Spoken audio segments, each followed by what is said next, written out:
Hey y'all! So, have any of you heard of this book?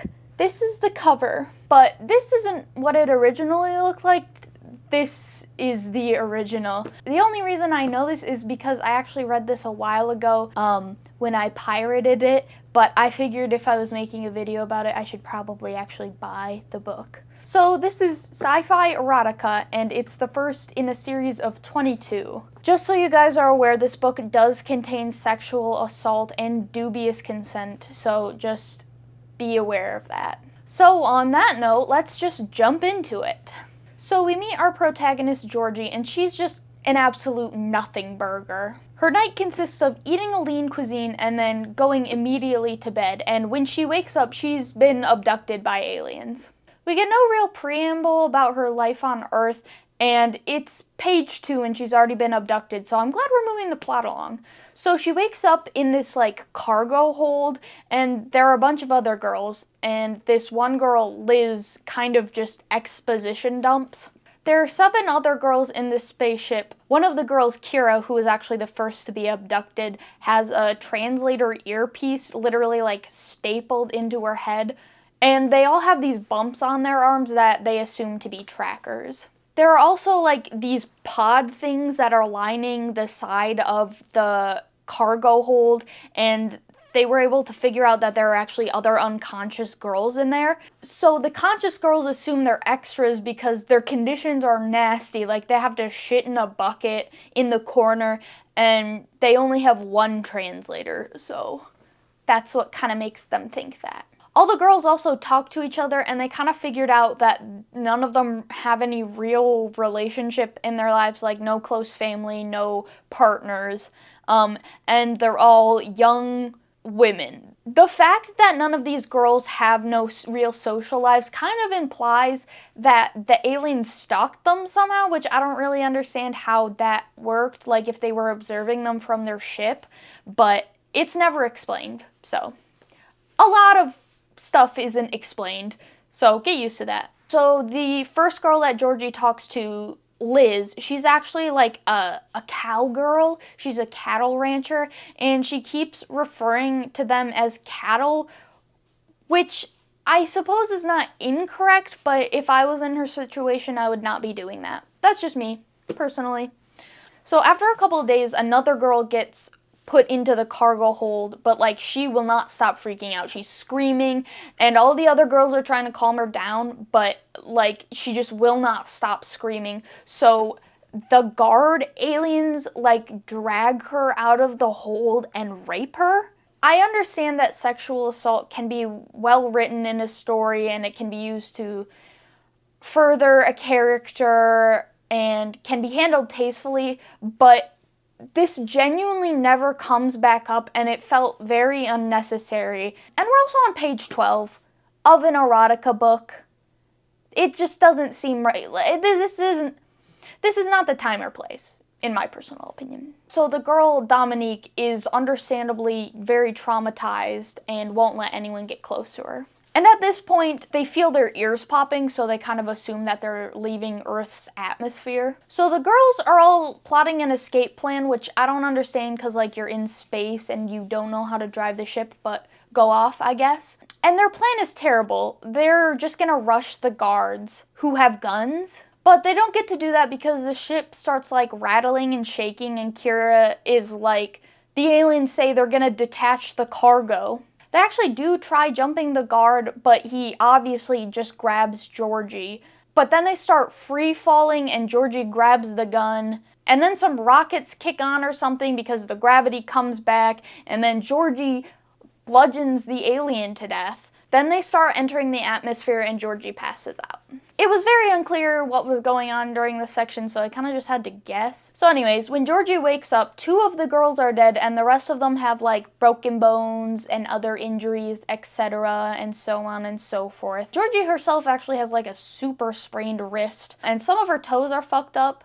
So she's not doing great, and it's also like super cold, and there's snow coming in through this huge dent in the hull. And then Georgie's all like, I don't really want to wait for them to come back. So then the rest of the girls just kind of push her into a leadership role because she was the one who came up with the plan to jump the alien in the first place. So they all just kind of vote for Georgie to go explore this planet because they'll literally like freeze/starve to death if they just wait here. I would actually be pissed if this was me, because like, what do you mean? I came up with the plan to jump the alien guard, and now you want me to go out there alone on this planet?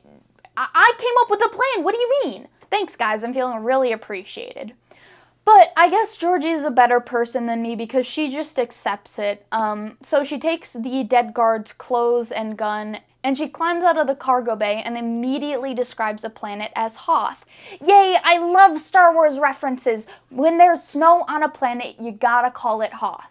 For some reason, whenever a book references like pop culture, it really pisses me off, and I don't know why, because it really shouldn't, you know? Like, this one book I read a while ago referenced slime ASMR, and it made me unreasonably angry. I know it's like a pet peeve that doesn't make any sense, but I don't want to think about Instagram when I'm reading a book. I make up a fake app. I don't care.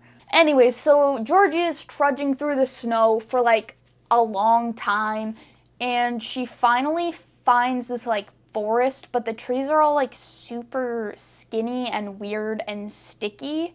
And she hears water running, and she finds this like heated river, and it has these like giant stick things sticking out of them, and of course she grabs one, and of course it's like a monster fish that immediately tries to eat her. Are you stupid?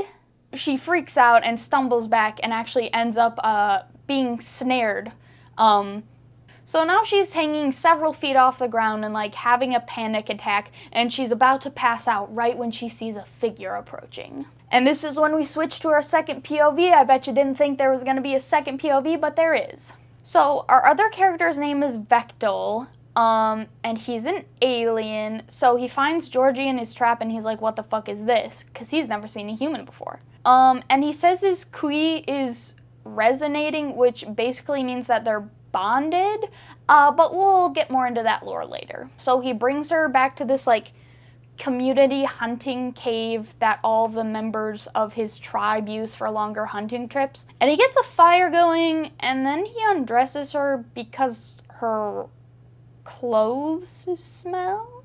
And then he just starts eating her out. So Georgie wakes up and is naturally freaked out that a 7-foot horned blue man is just eating her out. But apparently he's super good at it because she gets over that real quick. So after he brings her to completion, he flips her over because he wants to go further, but then Georgie kind of freaks out and tries to kick him in the chest, but she almost like breaks her foot because he's like pure muscle. So after that, we switch back to Vectel's POV, and he refers to Georgie as his mate, but they don't speak the same language, so he can't really explain that to her. They do manage to exchange names, and Vectel tries to give Georgie some of his food, but it's like super spicy and she can't eat it without dying. So she has to eat these like nutritional bars that she brought from the ship. So Georgie falls back asleep, and they take a little nap together, and when they wake up, Georgie gives a very detailed description of Vectel's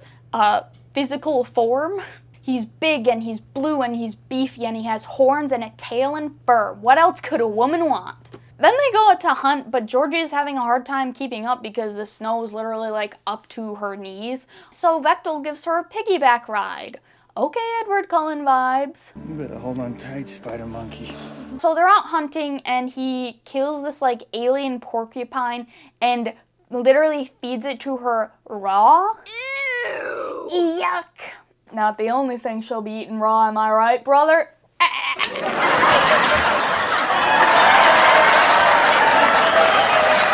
Anyways, after the hunt, he takes her back to the heated stream, and he uses these berries to repel the murderous fish. And then they get in the river, and they use the same berries as soap. How convenient. So anyways, they're in the water, and Georgie's fully ogling this guy. And Georgie is like, this guy, he's kind of my only hope for saving the other girls, and he's been so nice to me. I might as well fuck him. So she kind of manages to communicate with him that she'll fuck him if he takes her back to the spaceship. So once they get out of the water, Vectel's trying to take her back to the cave because her hair is literally frozen, but she's like, no, I want to go to the spaceship now. So she just like wanders off in a direction and then falls off a cliff into a cave like a fucking dumbass. I hate Georgie. So when she's in the cave, there are these like Yeti monkey things that Vectel calls Metlax, and they kind of just start grabbing at her and like yanking her hair. It's kind of brutal. So of course Vectel jumps down there and saves her again, and he's understandably pissed. So they get back to the cave or whatever, and Georgie cooks food, and as soon as she's fed and warm, she immediately starts feeling up Vectel. I don't know. I guess there's really not that much else to do, but I feel like my first priority would not be fucking this guy. I guess he did save her like 5 times, and he does have an enormous dick, which she seems into, but I feel like the body odor alone would just turn me off. So they fuck, obviously. Then the next morning, Vectel goes out to check on all of his traps, and he finds one of the girls frozen in the traps. And then he's like, oh shit, this is why we need to go up the mountain. So they start traveling up the mountain, and once they finally make it to the spaceship, Vectel's like, oh shit, 5 more women, this could like repopulate our tribe. Because apparently his tribe has like 20 men, but only 5 women. I don't really know how that happened, but... So he's like talking about how the women will die without a Kui, even if he keeps them warm, because like the air is toxic or something. So they leave the next morning to go back to Vectel's tribe to get help. But it's a 2-day trip, so they have to stop on the way. And as soon as they get into a cave, of course they're fucking again.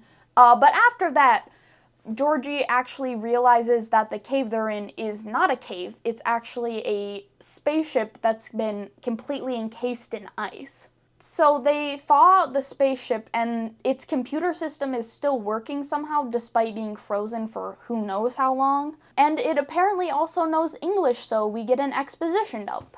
Apparently Vectel's species isn't native to this planet either, and the ship was actually a pleasure cruiser that ended up crashing. The computer also explains what a Kui is, and it's basically a parasite that you have to bond with, and it'll keep you warm, and it filters the toxic air out of your blood. It also helps wounds heal faster, and it helps to ensure procreation of viable offspring. The computer can also do a one-time linguistic upload, so now there's no language barrier. Yippee! So Georgie's current plan is to get the other girls, then see if they can take the spaceship back to Earth, but Vectel's not happy about this. No, he wants his mate. Anyways, so they make it back to the tribe, and they live in this underground cave system that's actually heated by an underground spring, which I thought was kind of cool. And we meet Rausch, who is another hunter in the tribe,